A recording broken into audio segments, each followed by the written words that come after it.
Bonjour et bienvenue à Espeluche où nous nous trouvons aujourd'hui au studio SLC. Ça va nous permettre, dans les différentes pièces, les lieux de travail du studio SLC, de voir comment fonctionne un studio d'enregistrement. Il y a deux activités ici au studio SLC à Espeluche. Il y a, je vais résumer, le son et l'image. Mais ceux qui vont nous en parler beaucoup mieux, ce sont les responsables de cet endroit. À commencer par la gérante, c'est Monique Berly. Bonjour. Bonjour. On va présenter les activités de SLC Studio. Déjà, première question, c'est une obligation de toucher à la fois à l'image et au son. Il faut vraiment diversifier ces activités, notamment lorsqu'on est en province à Espeluche. Alors, on a commencé il y a maintenant plusieurs années, puisqu'on a commencé en 2001, par le studio d'enregistrement. Le son uniquement. Au départ, c'était un studio d'enregistrement uniquement pour le son.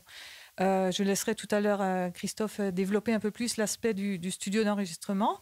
Et après quelques années, effectivement, on a diversifié l'activité avec de la vidéo. Parce que pour un studio d'enregistrement en province, c'est vrai que ce n'est pas forcément évident de tourner suffisamment. Et donc, on a choisi de développer l'activité avec un pôle vidéo. Parce que c'est très complémentaire également par rapport au studio. Et le son a aussi un rôle important dans la vidéo. Donc, l'un dans l'autre, c'est vraiment une... C'est complémentaire. Moi, j'aimerais savoir quel est votre parcours pour arriver jusque-là. Vous avez fait des études autour justement du son et de la vidéo. C'était vraiment le départ d'une passion et puis c'est devenu un métier ? C'est un parcours assez atypique, je dois dire. Parce que, à la base, oui, je suis musicienne. Donc, j'ai une dizaine d'années de violon... de formation au violon en conservatoire, avec aussi toute une formation de formation musicale, justement. Ce qui est très utile, entre parenthèses, par rapport au studio et qui m'amène quelquefois à justement participer à l'écriture de la transcription de musique, etc. Mais ensuite, j'ai bifurqué vers des études scientifiques. Ça peut aider aussi. Donc j'ai un niveau de doctorat en biochimie médicale à l'INSERM. Donc ensuite, j'ai travaillé pas mal d'années aussi dans le social, dans l'accueil de sans-abri, de personnes en difficulté sociale. J'ai été directrice d'une ferme thérapeutique en Ardèche, à côté, du côté de Valence. Et tout ça, oui, ça forme dans différentes dimensions. Et ça ouvre à des... Est-ce que ça influence évidemment votre façon de travailler aussi ? Vous réalisez des vidéos dans ces domaines-là, le domaine médical, le domaine social, c'est un petit peu votre patte, ça aussi ? Oui, c'est vraiment une fibre qui m'est propre et que je retrouve maintenant aussi dans l'activité actuelle. Au niveau de la vidéo en particulier, donc on propose la réalisation de films, toutes sortes de films, que ce soit pour les entreprises, donc c'est vrai que c'est une partie de notre activité, pour des agences de communication, pour lesquelles on peut être vraiment des partenaires techniques au niveau de la vidéo, et effectivement tout un secteur dans le domaine social, médico-social, humanitaire. Et là, franchement, c'est vraiment passionnant parce qu'on peut travailler aussi sur les valeurs que portent ces structures. Vous avez des exemples concrets à nous donner, au moins un exemple ? Oui. Sur un travail récent ? S'il y avait un exemple à donner qui m'a particulièrement touchée et vraiment, oui, profondément touchée, c'est un film qu'on a tourné en Inde, un reportage sur une personne qui, là-bas, accueille des femmes handicapées mentales abandonnées. Et ça a été bouleversant comme tournage. On a vécu une aventure extraordinaire, une aventure humaine auprès de ces personnes. C'est vraiment le cœur, c'est le cœur de notre métier, ça. C'est de pouvoir justement vivre des choses fortes avec les personnes, pouvoir les transmettre en vidéo, pouvoir mettre à profit l'outil que nous avons et le savoir-faire pour porter des valeurs, pour aider ces personnes à transmettre des valeurs pour pouvoir être utiles, tout simplement. Alors, comment se fait le travail ? On va rester dans la vidéo avec vous. Je suis une entreprise, je veux faire une vidéo sur mon entreprise. Je ne sais pas comment ça fonctionne. Donc, vous êtes là, vous apportez aussi évidemment du conseil pour que la vidéo soit efficace. Par exemple, on demande à faire une vidéo publicitaire sur une entreprise. Vous apportez quelles informations au départ ? Ça, c'est un peu mon job, en fait, puisque je suis souvent chargée de production sur les tournages. Donc, mon rôle, c'est précisément de faire ce lien, d'être ce contact entre la personne, par exemple le chef d'entreprise qui ne connaît pas plus que ça la vidéo, qui a simplement un besoin d'image. Alors, quelquefois, c'est un peu curieux. On a des personnes qui nous disent « Ah oui, j'aurais besoin d'un film, pas long, hein, 10 minutes, c'est pas long, hein, et combien ça coûte ?» Voilà. Quelquefois, c'est la demande que j'ai au bout du fil. Donc, à partir de là, creuser avec cette personne, essayer de comprendre quel est son besoin, quelles sont ses spécificités, qu'est-ce qu'elle veut faire avec cette vidéo, quel est le but, vers qui ça va s'adresser, comment il va l'utiliser, enfin toute une approche de ce type-là. Et moi, ensuite, organiser de l'autre côté pour que tout fonctionne. Et que depuis, voilà, combien de cadreurs il va falloir sur ce tournage, est-ce qu'il faudra l'éclairage, est-ce que la prise de son va avoir des aspects spécifiques, etc. Et mettre en face tout ça pour qu'au moment du tournage, tout fonctionne. Voilà, et qu'au bout du fil, on ait un film qui tienne la route et qui réponde bien aux besoins spécifiques que la personne a souhaité. Alors, on est à Espeluche. Votre rayon d'action, c'est défini, ça? Il y a vraiment une région autour de Montélimar où vous restez, ou un peu plus? C'est beaucoup plus large que ça. Hein. Honnêtement, au niveau de la vidéo, l'Inde. non, mais je rigole. Oui, c'est beaucoup plus large que ça. On rayonne bien sûr dans la région ici, mais aussi dans l'Est de la France. On a plusieurs attaches justement au niveau du secteur médico-social, parce que là, je n'ai cité que l'Inde au niveau d'un reportage humanitaire, mais on a fait pas mal de films aussi dans le Doubs, enfin dans toute la région Est, plutôt dans le domaine médico-social. Et sinon, oui, dans toute la France, quand on travaille beaucoup en lien aussi avec des agences de communication, pour lesquelles alors le travail est un petit peu différent, puisque souvent, donc, déjà, il y a toute la spécificité communication qui est leur propre rôle, ou avec des entreprises dont le service communication est notre interlocuteur. Donc là, il y a une partie du travail qui est gérée par eux, et ensuite, nous, on met en place la partie vidéo, quoi. Et ça peut être dans toute la France, hein. Merci Monique Berly. Je vais continuer la visite dans le studio pour rencontrer, je dirais, les différents corps de métier et puis également votre entourage, parce que vous avez voulu inviter, je dirais, des amis, des proches, hein, dans votre émission. Donc je vais aller à leur rencontre et puis à tout à l'heure. À tout à l'heure, merci beaucoup. Nous voici dans le studio, on va dire réservé à la vidéo, plutôt à l'aspect vidéo ici du studio SLC, avec Hélène Berly. Bonjour. Bonjour. Infographiste, tu as des rôles aussi assez importants ici dans le studio. On va commencer par ton parcours, déjà les études. Oui, alors j'ai fait des études pendant 5 ans à l'École des Beaux-Arts de Lyon, où je faisais surtout de la photographie et de la vidéo, et où j'ai commencé aussi à faire du motion design. Voilà. Ensuite, j'ai aussi un parcours, j'ai fait une formation à distance de graphisme, de design graphique que j'exerce aussi. Donc, je pratique ici dans le cadre du studio SLC. J'ai à la fois une casquette direction artistique et aussi des travaux vidéo et plus spécifiquement motion design, et aussi infographie, côté identité visuelle, voilà, tout ce qui peut être complémentaire à la vidéo.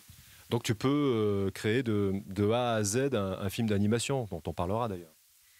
Oui, par exemple, voilà. Et sinon, dans un film, je dirais, entre guillemets, classique, tu fais quoi? Ça peut être du titrage. Quel est ton apport sur un film, j'allais dire un film d'entreprise classique, ça peut être quoi?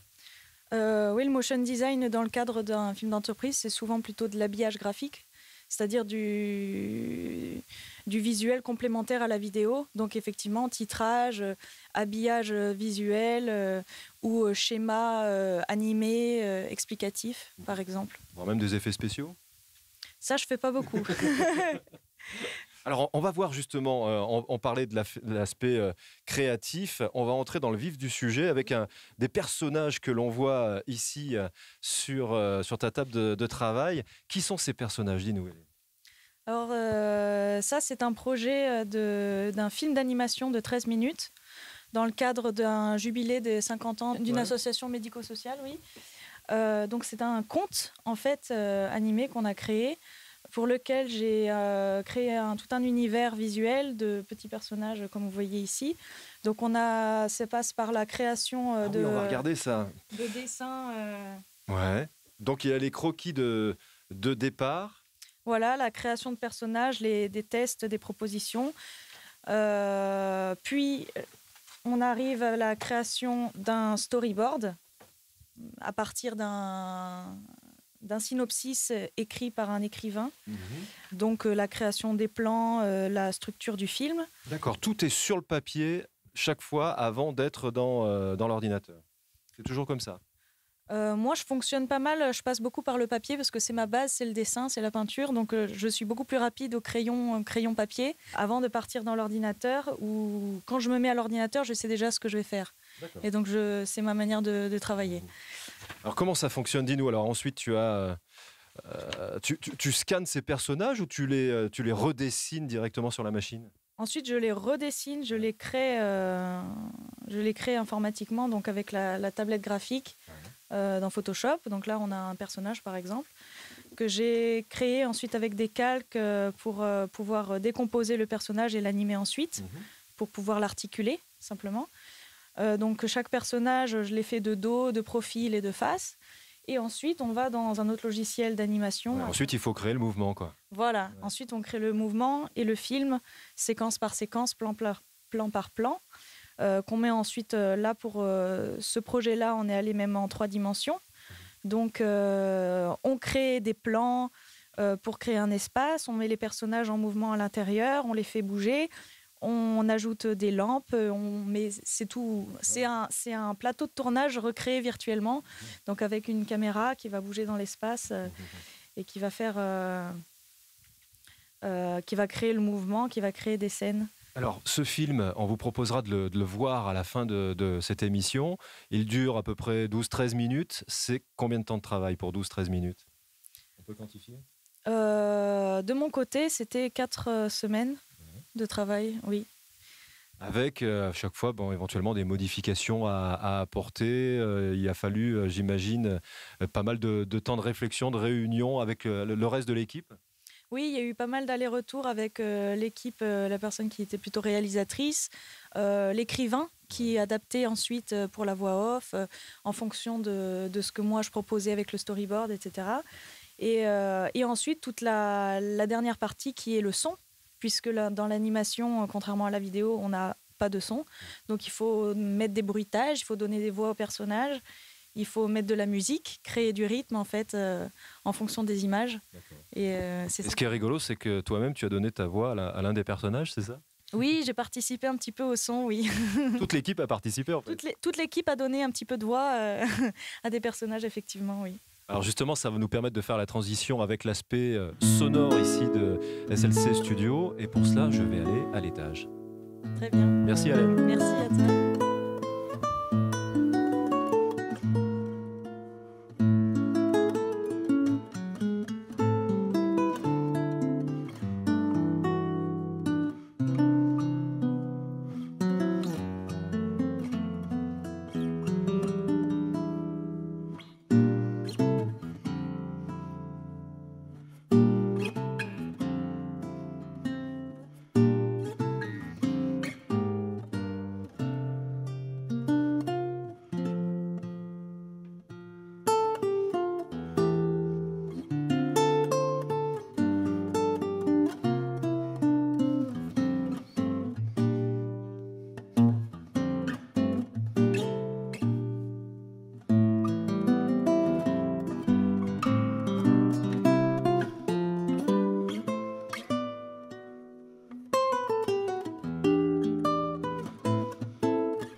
Le studio d'enregistrement SLC, nous voici à l'étage du studio avec Christophe Berly. Bonjour. Bonjour. L'ingénieur du son.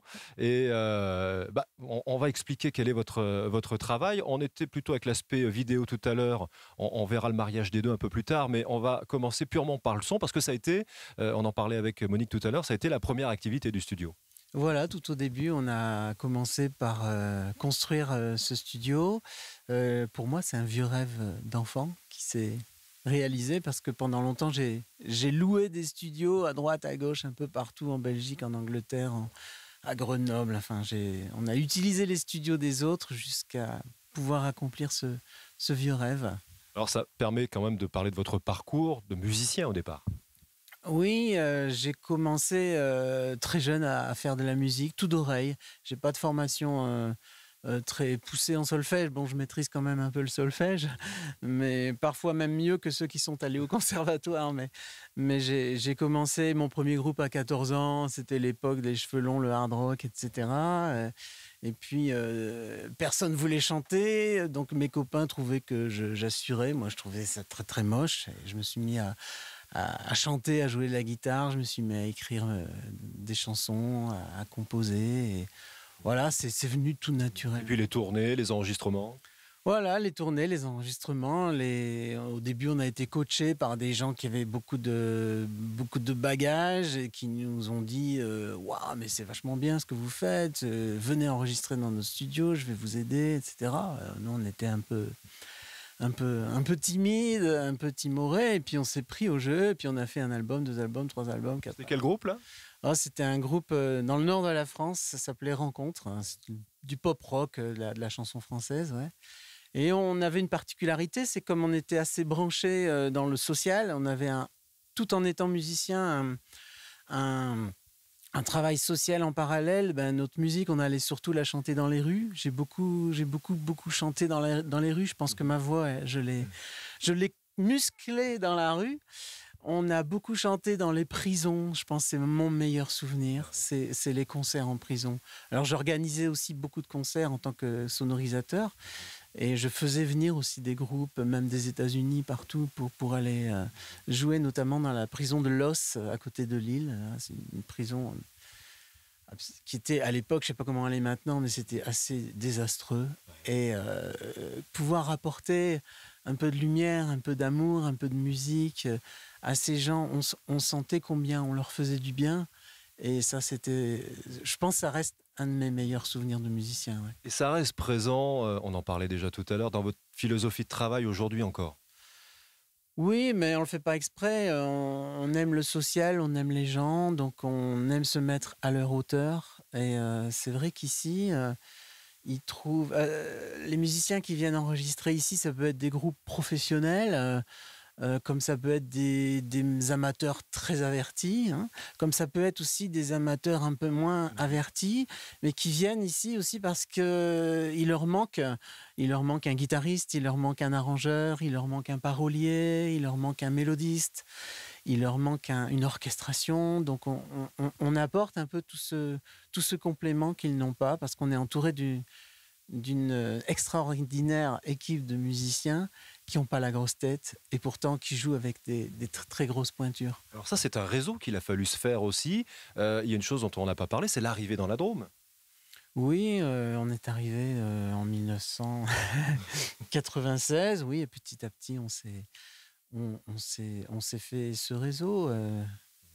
Avec beaucoup de rencontres, effectivement, beaucoup d'enregistrements dont on parlait, et une date précise, une façon de basculer vers la vidéo également. Ça s'est fait de quelle façon? C'était le fruit d'une demande aussi? En fait, pendant tout un temps, j'avais trois métiers en quelque sorte. J'avais, en tant que musicien, j'avais le studio d'enregistrement. J'avais aussi un métier plus tourné vers la pédagogie avec l'école régionale de la chanson. Que j'ai fondé en 1996, 97, quelque chose comme ça, et qu'on a animé pendant une petite dizaine d'années. Et puis j'avais aussi le groupe Let It Be, les Beatles a cappella, avec lequel j'ai tourné pendant 12 ans.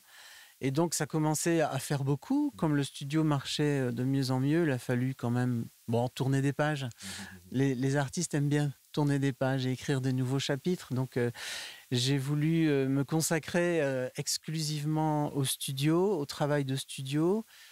Et le problème, c'est que c'est très difficile de ne vivre que de ça, hein, surtout en province. On est à Espeluche, on n'est pas à Lyon, à Marseille ou à Paris. Et donc, tout naturellement, la vidéo c'est offerte à nous comme une activité complémentaire. Surtout du fait que c'est ma formation d'origine. En fait, j'ai une formation en audiovisuel à la base.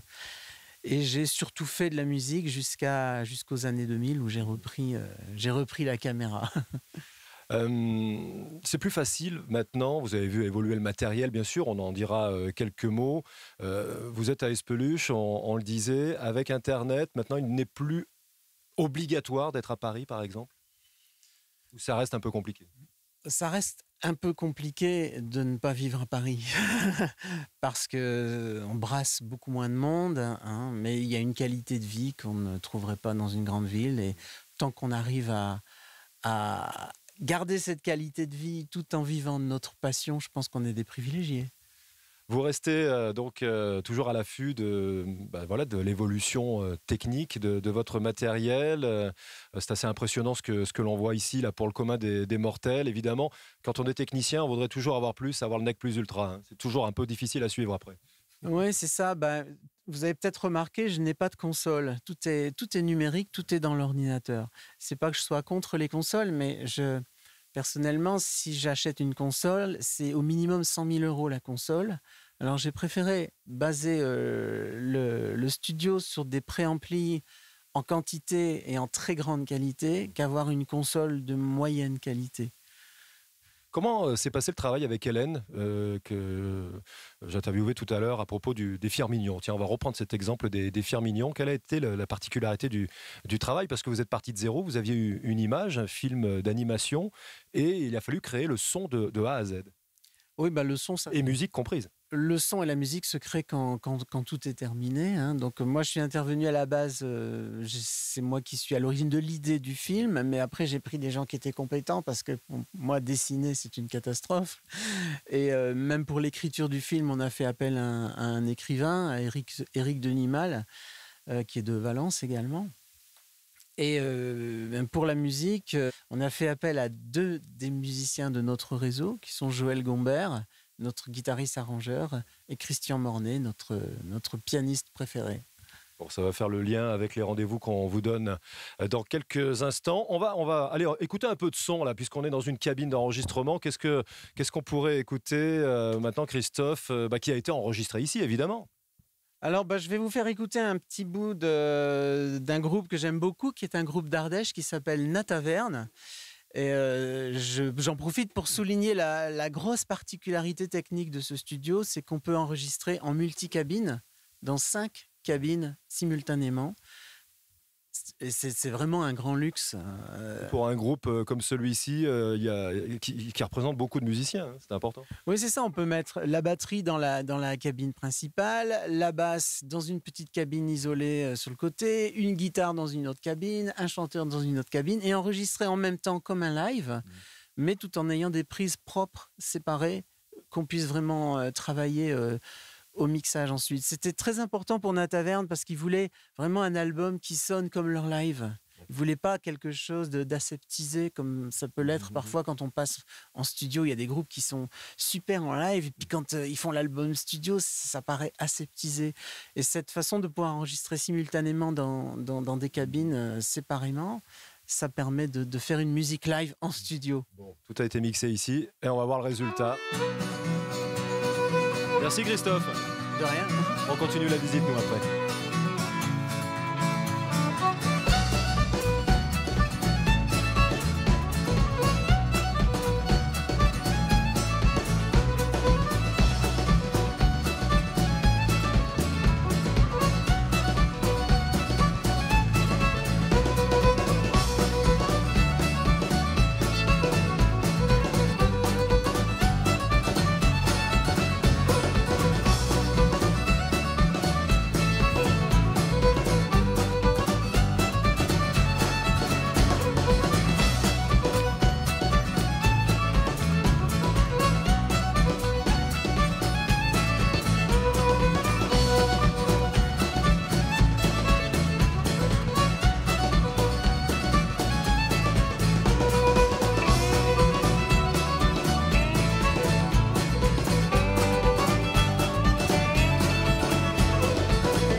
On se retrouve au studio d'enregistrement SLC Studio à Espeluche avec cette fois un illustrateur, artiste peintre, Patrick Guézen. Bonjour. Bonjour. Avec quelques-unes de vos œuvres d'ailleurs autour de nous, une parmi beaucoup d'œuvres. Vous êtes constamment sur les toiles?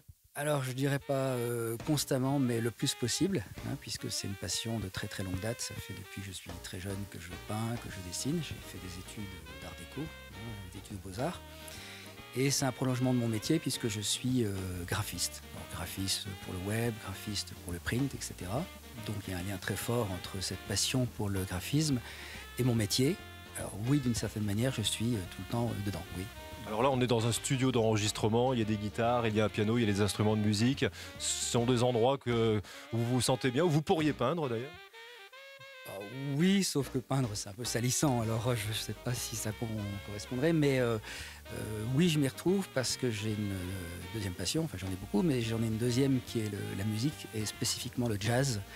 Donc, je peins, enfin, ça se voit un petit peu sur ce qui est exposé ici, je peins beaucoup, essentiellement sur le thème du jazz, que ce soit de façon illustrative, que ce soit vraiment de la peinture à l'huile, donc on y passe plus de temps, ou même l'art abstrait, ou quand je fais de l'abstrait, j'écoute du jazz, et bien sûr, ce que je fais, c'est influencé par ce que j'entends, par ce que j'écoute, je me laisse emporter par la musique. Donc la toile qui est derrière nous, celle-ci, est autant inspirée par la musique que celle où l'on voit des musiciens. Alors, tout à fait, parce que c'est, forcément, ça va être à mon avis du jazz rock, parce que c'est assez pétant, peut-être même de l'électro-jazz, et effectivement, c'est la musique, enfin, les sons viennent des couleurs, et inversement, et puis en tant que peintre, je me laisse emporter, mais là, c'est de l'improvisation totale. Quand je commence, je ne sais absolument pas à quoi ça va ressembler. Alors que quand je fais du figuratif, j'ai comme un modèle, et puis j'improvise un peu, mais je reste quand même proche du modèle. Vous touchez vous-même à la musique? Non, j'ai fait une petite expérience, des cours de clarinette, et je trouvais que c'était trop compliqué. Je ne suis pas assez persévérant mais j'aime l'écouter, oui. Vous auriez aimé improviser à la clarinette? J'ai peut-être essayé, mais ça ne devait pas être terrible. Lorsque vous peignez des artistes, lorsque vous peignez des musiciens, ce sont parfois des artistes qui ont existé réellement, qui existent? Oui, parce qu'en général, je pars de photos. Donc ça peut être des gens comme Miles Davis, Charlie Haddon qui est là, etc. Donc ce sont presque toujours des vrais musiciens, connus ou pas connus. Après, pour moi, le but, c'est pas que ça leur ressemble ou qu'on les reconnaisse. C'est ce qui m'intéresse, c'est ce qui émane de la photo et puis de la façon dont la personne joue l'instrument, etc. Donc il y a un moment où je me lâche et puis peut-être même on reconnaîtrait plus si on était à côté de la photo. Mais j'ai une base de départ.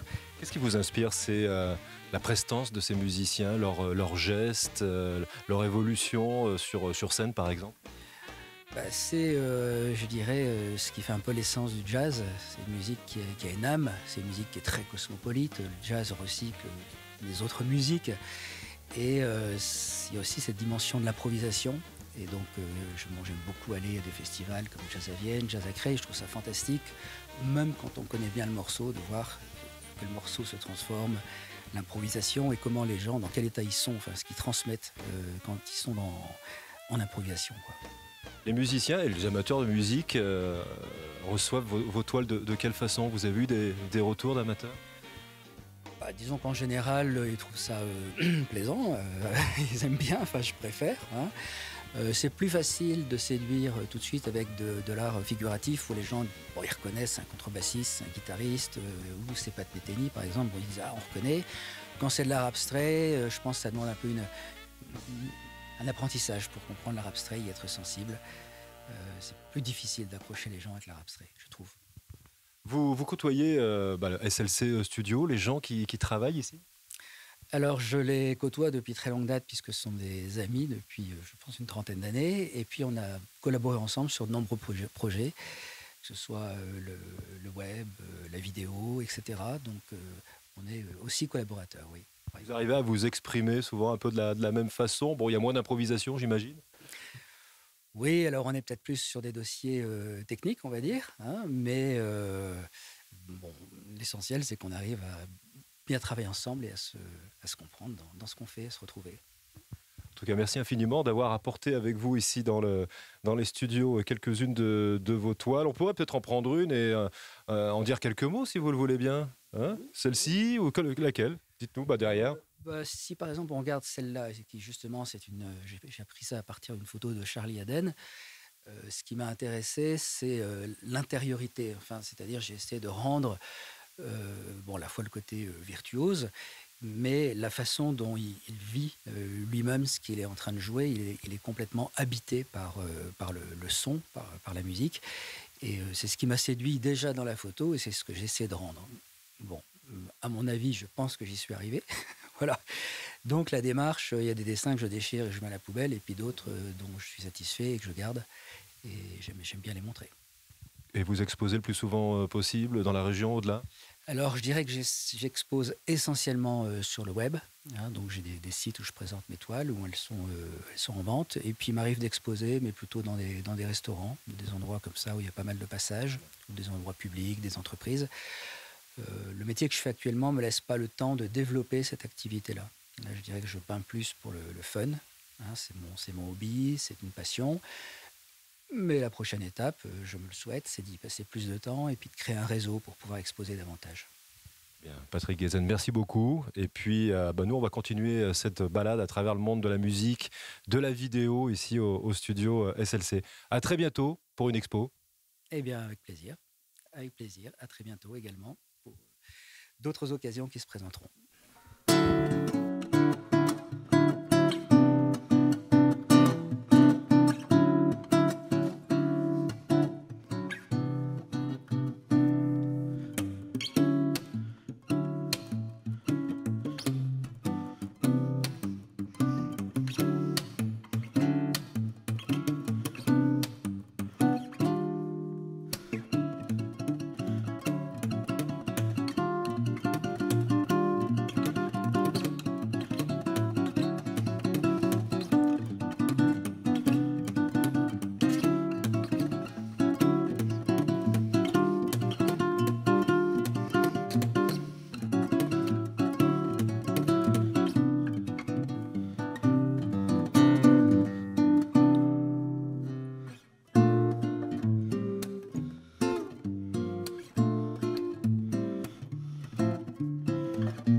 Le lien entre les différentes interviews ici au studio SLC, les liens sont faits à la guitare par Joël Gombert qui nous rejoint maintenant, aux côtés de Christophe d'ailleurs.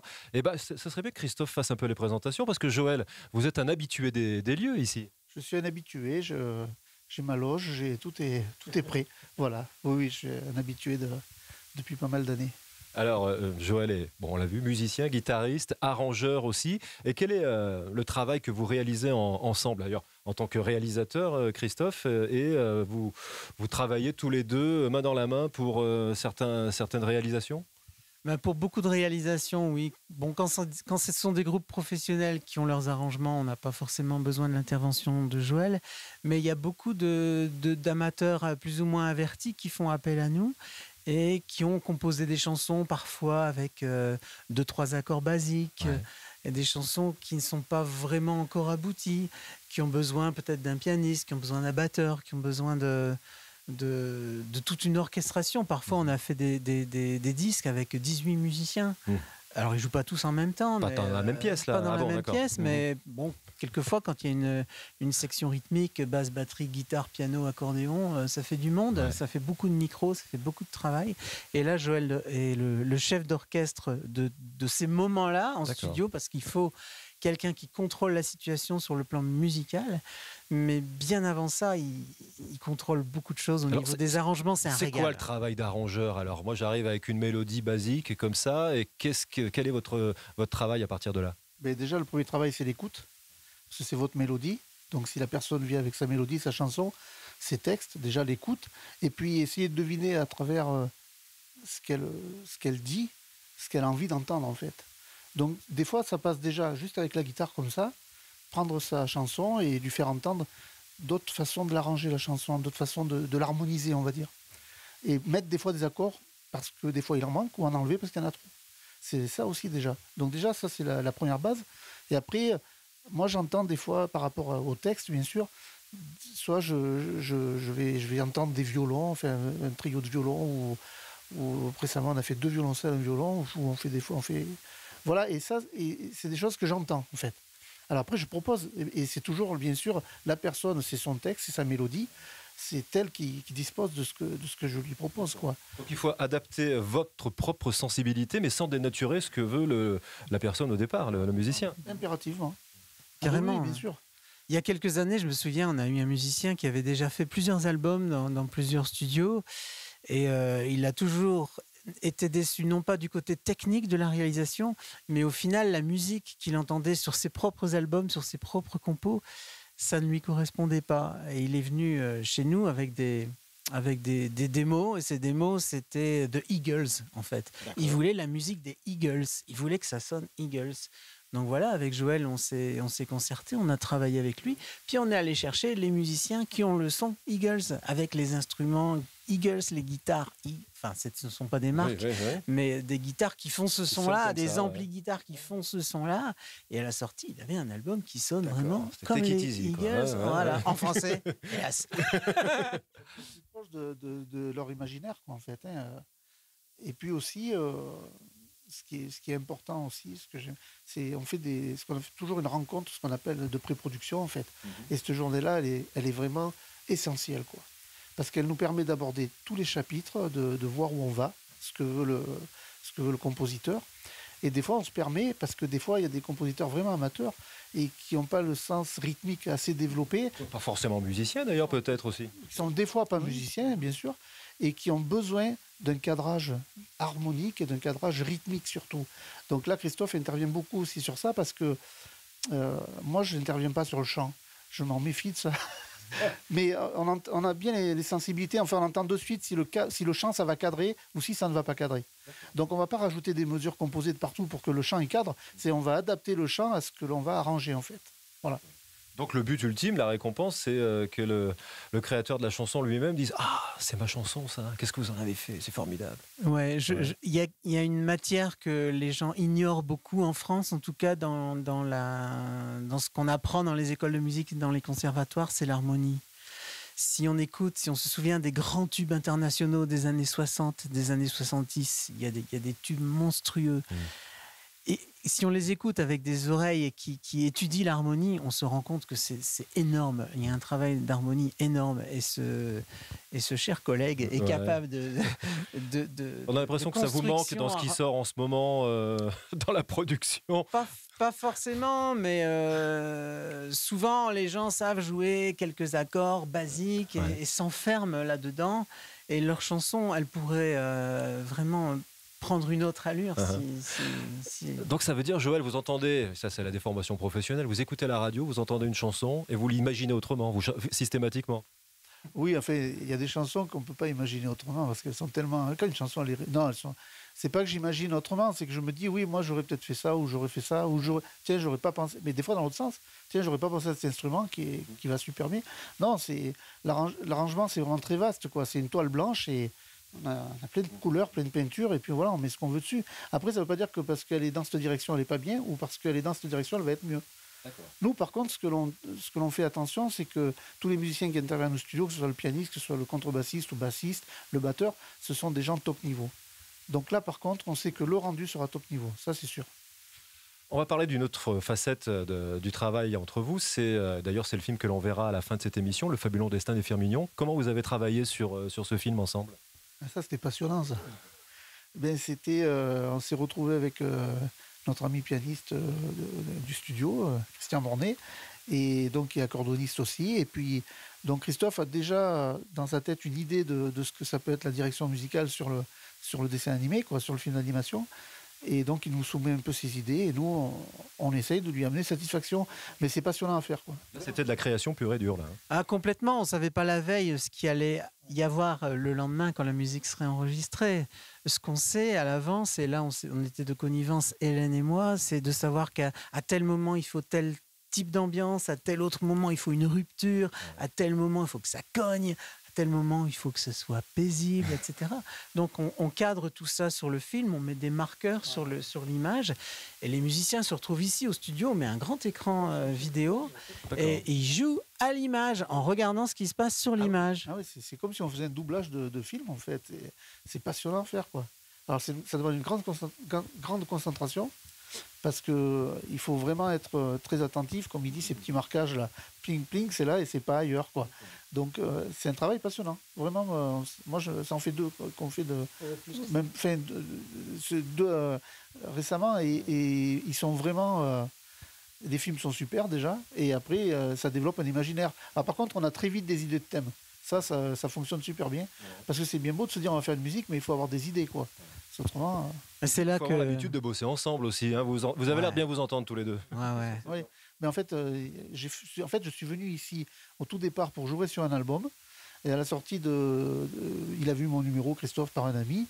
Et à la sortie de cet album, on ne s'est plus quitté, en fait. Voilà, donc tout se fait en étroite collaboration. Alors, Christophe, ce que je te propose, c'est de rejoindre la régie. De l'autre côté, on va matérialiser ce dont on parlait tout à l'heure. On va prendre un air très connu et Joël, vous allez l'interpréter de votre façon différente, quasiment à l'impro comme ça. Et on a besoin d'une voix pour ça, Christophe. Que Laurence, elle accepterait peut-être. Laurence va nous rejoindre. Et allez, on va s'installer, Laurence, devant le micro. Joël, eh bien, on va alors aller un morceau très célèbre que tout le monde connaît, dont on connaît la mélodie, et on va la voir évoluer comme ça. Syracuse, par exemple, Henri Salvador. Henri Salvador. C'est une très belle mélodie d'abord, donc on va proposer 2 ou 3 façons de voir. On va pas jouer le morceau entier, mais de partir d'une formule très simple à une formule harmonique un peu différente et une formule rythmique différente. Comme ça, on aura un peu les 3 aspects de ce qui peut se faire, des fois plus. Voilà. Bon, Christophe, tu nous fais signe quand tu es prêt en face et on attaque avec Syracuse. Donc Syracuse a une formulation très simple, très basique, hein, par exemple.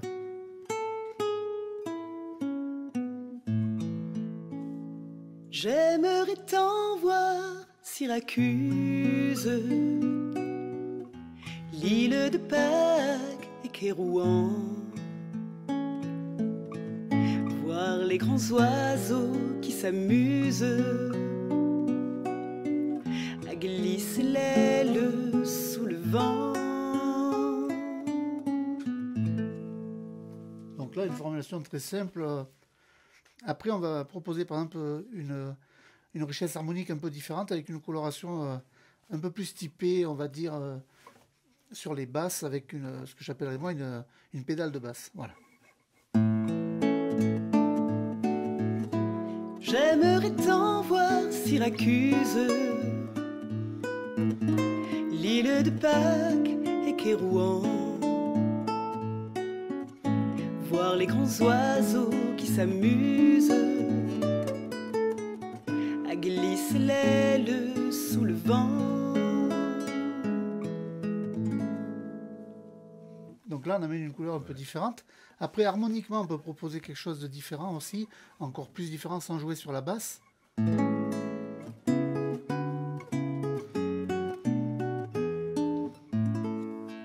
J'aimerais tant voir Syracuse, l'île de Pâques et Kérouan, voir les grands oiseaux qui s'amusent à glisser l'aile sous le vent.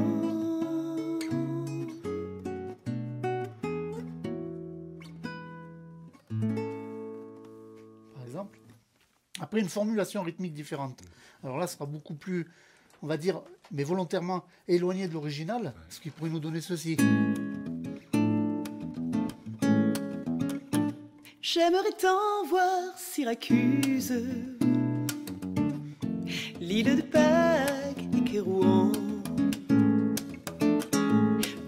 oiseaux qui s'amusent à glisser l'aile sous le vent. Voilà, par exemple. Donc, oui, c'est une chanson, tout ce que l'on peut s'amuser à faire. Et il y a encore plein d'autres cas, plein d'autres façons que l'on pourrait utiliser sur cette chanson. Ouais. Des rythmiques différentes. On va pas le faire avec le chant là, mais on pourrait très bien le développer en 5/4 par exemple. Ouais. Ça donc ça quoi, serait... alors, là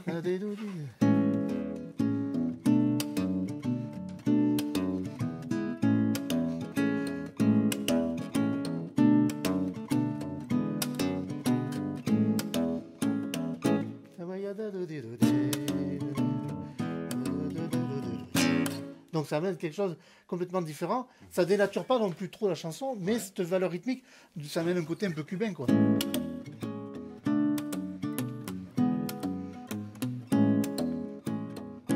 Voilà. D'accord. Bah, bravo, chapeau. Hein, parce que oui, on reconnaît la chanson, évidemment, surtout celle-ci oui, en plus. Et elle est respectée. Oui, elle est respectée. Alors là, elle est respectée. Donc là, on part dans un univers différent si on part sur cet esprit-là. Mais c'est exactement ce qu'on reproduirait sur un compositeur qui va, mettons, amener une mélodie. Et peut-être lui, il a entendu comme ça. Et on peut lui proposer complètement l'inverse de ce qu'il a entendu. C'est lui arrivé. D'accord. Voilà. Bon. Alors, on ne va pas rester sur notre fin. On va écouter une chanson du début à la fin, justement, avec Joël qui a rejoint la cabine d'enregistrement pour la guitare. Coucou Joël. Christophe est à la régie de l'autre côté de la vitre aussi. Et Laurence pour une chanson qui s'appelle Gauguin. Très belle chanson. C'est un bon début. Oui, voilà, tout à fait. Écrite par Christian Terzian. Oui. Valentinois, qu'on salue. Salut Christian. J'ai la chance d'avoir un compositeur magnifique et bien de chez nous. Qui a écrit une chanson aussi au passage pour Véronique Sanson, hein, pour Madame Tout à fait. Sanson, et pour quelques autres, notamment lui, hein, il avait écrit une belle chanson qui s'appelait Ma Drôme. Et ici, à Espeluche, dans la Drôme, on va écouter Gauguin. Gauguin. Merci Laurence pour ce beau cadeau. Merci.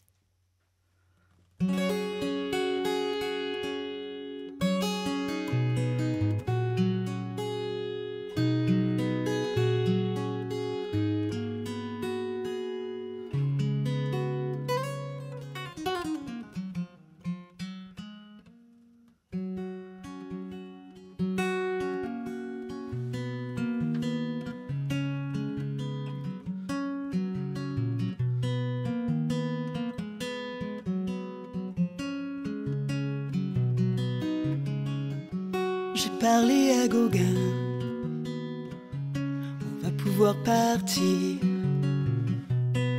sous d'autres méridiens, larguer nos souvenirs. J'ai parlé à Gauguin, les gens sont toujours beaux, le sable est aussi fin que la soie de ta peau. J'ai parlé aux esprits des grands palétuviers.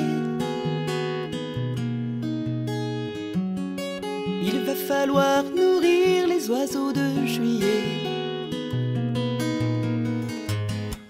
Ne crains pas les vents, ne crains rien. Ce ne sont que des vents étésiens. On vivra, que les autres nous pardonnent. Blottis tous deux dans l'œil du cyclone. Blottis tous deux dans l'œil du cyclone. Blottis tous deux dans l'œil du cyclone. J'ai parlé à Gauguin. Il ne faut plus parler pour retenir enfin un bout d'éternité. J'ai parlé à Gauguin, maintenant le temps presse. Laissons tout en chemin, ne laissons pas d'adresse. J'ai parlé aux esprits des grands palétuviers. Il va falloir nourrir les oiseaux de juillet. Ne crains pas les vents, ne crains rien. Ce Ce ne sont que des vents étésiens. On vivra que les autres nous pardonnent. Blottis tous deux dans l'œil du cyclone. Blottis tous deux dans l'œil du cyclone. Blottis tous deux dans l'œil du cyclone.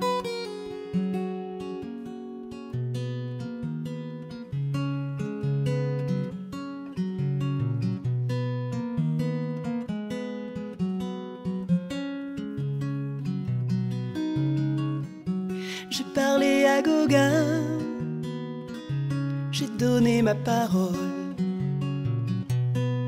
Les oiseaux migrent bien, prenons le dernier vol.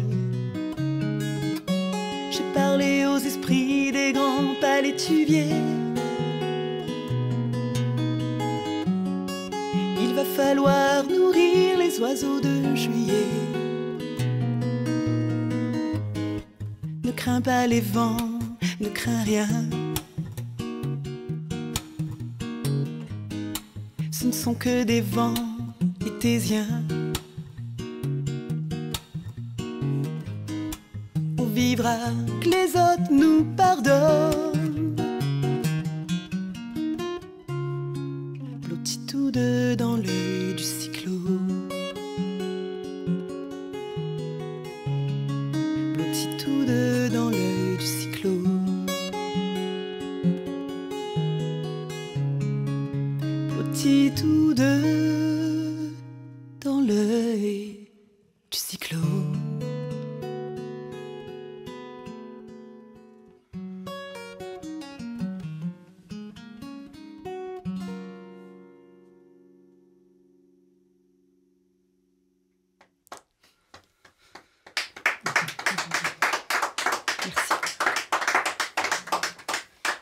Merci. Merci.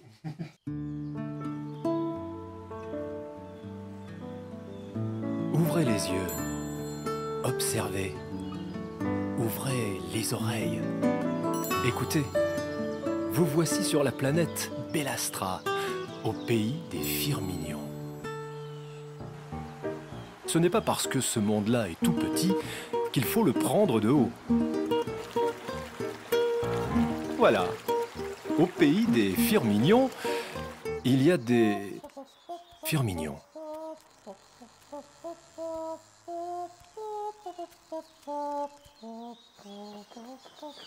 Pollen, Bonnie et Colline sont trois amis qui, depuis quelques printemps, butinent 1000 idées pour illuminer la vie à Bellastra. Mais sur Bellastra existe une ombre.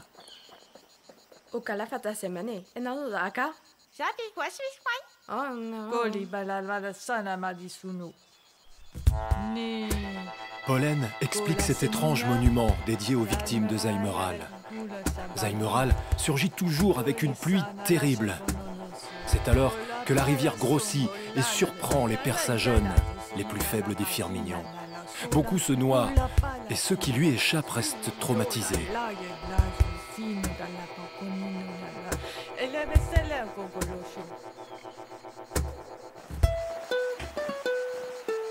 Pour empêcher l'inondation et les noyades de Persajeunes, les trois amis font ce qui a toujours été fait, un barrage.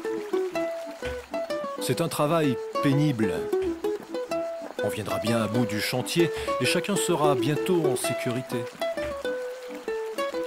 Mais Pollen s'interroge. Est-ce suffisant ? En effet, la digue semble bien dérisoire face aux violences de Zaimeral. Zaimeral qui n'est jamais très loin.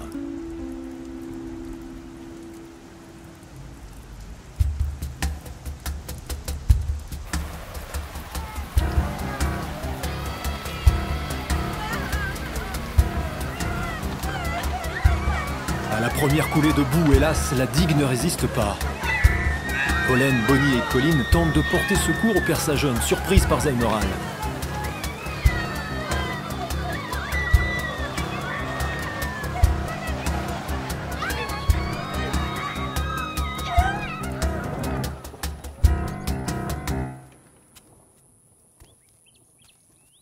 lourd silence succède au vacarme, au tonnerre et aux cris.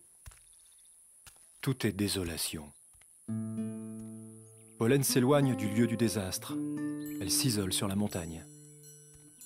Alors Lumis réapparaît. Pollen voudrait lui demander où il était et pourquoi il n'a rien empêché.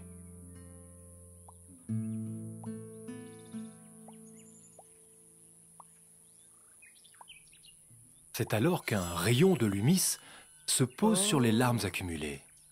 Et là, dans la lumière nouvelle, apparaît un bien étrange objet. On dirait un drôle de truc. Bonnie et Colline sont intrigués et lui demandent ce qu'est cette graine improbable.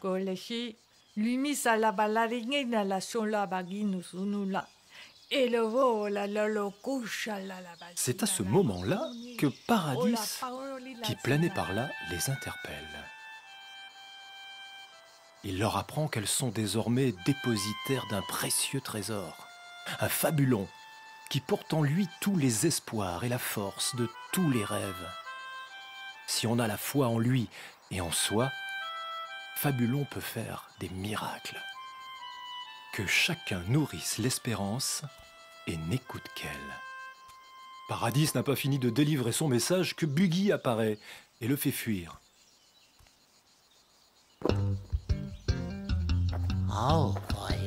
Buggy propose en échange du Fabulon un délicieux fruit mûr, et sans doute bien meilleur qu'un machin sec et déformé. Les trois amis soupçonnent Buggy d'être un filou et préfèrent garder Fabulon.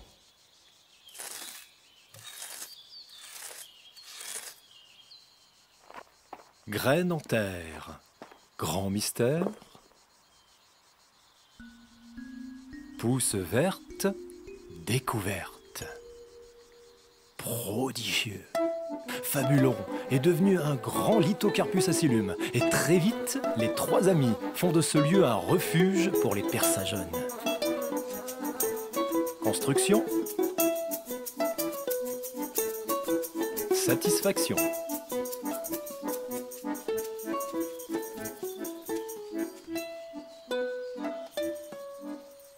Occupation. Pollen, volant au sommet de l'arbre, découvre alors un nouveau Fabulon. Grande conversation des trois amis. Si Lithocarpus acilume est la solution, il est quand même un peu tordu et déjà trop petit.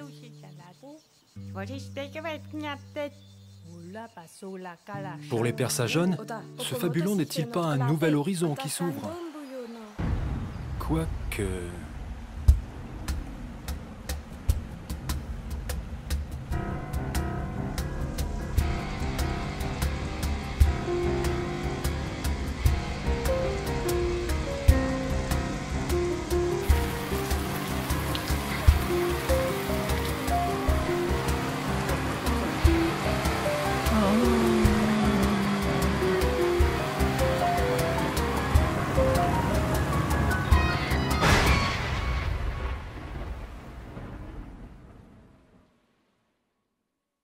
Lithocarpus acilume a résisté.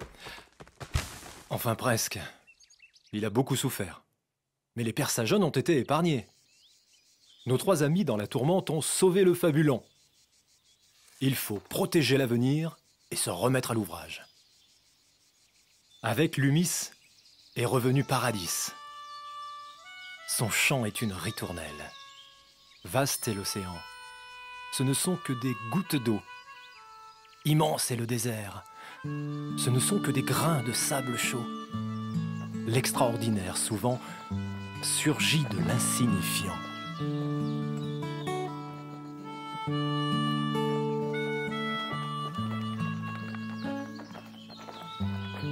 Lumis? Paradis? Colorion? Qui a montré l'endroit? Qu'importe, c'est ici que Fabulon doit être planté. Le prochain Lithocarpus acilume sera plus grand, plus haut, plus efficace.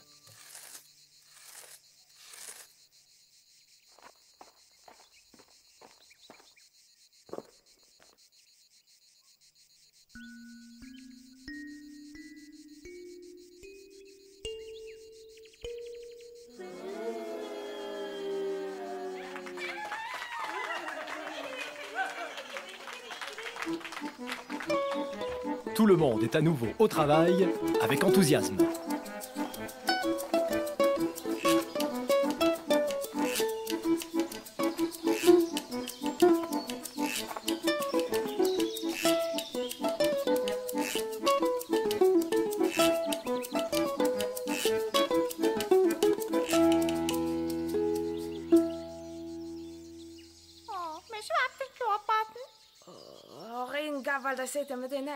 Bonnie est épuisée. Un peu de repos serait le bienvenu. Prendre l'air, voyager, pour mieux revenir. La vie continue chez les Firminions et le nouveau Lithocarpus acylumlum est magnifique. Il semble prêt à défier tous les Eimerales de la Pélastra. Et au sommet du magnifique Lithocarpus acylumlum, Pollen contemple un tout nouveau fabulon.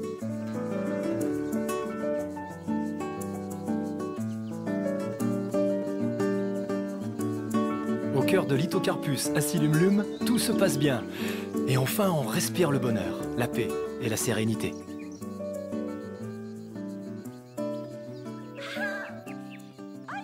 Mais que sont ces cris de joie? Que se passe-t-il au pied de Lithocarpus acylumlum? Super! Bonnie est de retour! Et elle n'est pas seule.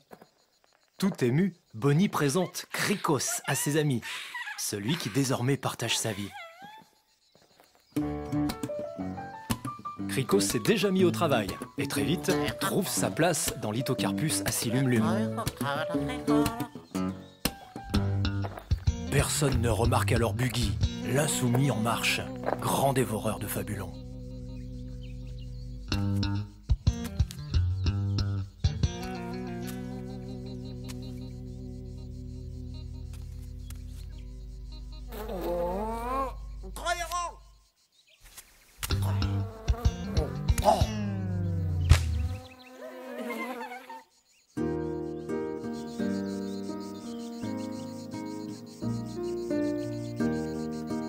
Le meilleur endroit pour Lithocarpus acylumlum est d'être proche d'acylumlum, pour accueillir toujours mieux, toujours plus.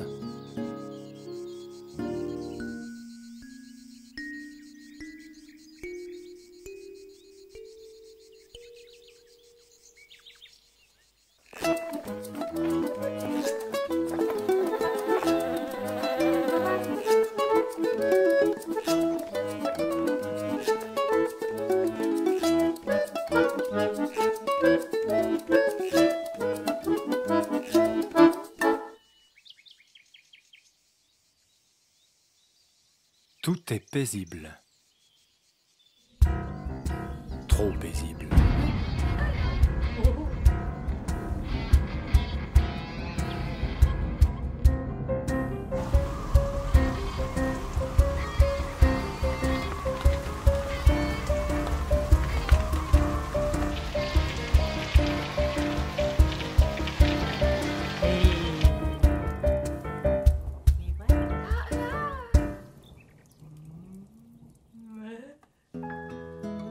Le calme est revenu. Tout le monde est rassuré. Lumis et Paradis avaient raison. Les fabulons étaient des promesses devenues prouesses. Il suffisait d'y croire. Mais où est donc passée Pollen? Ah, la voilà. Elle a l'air bizarre. Que cache-t-elle? Et yalla! Oh non!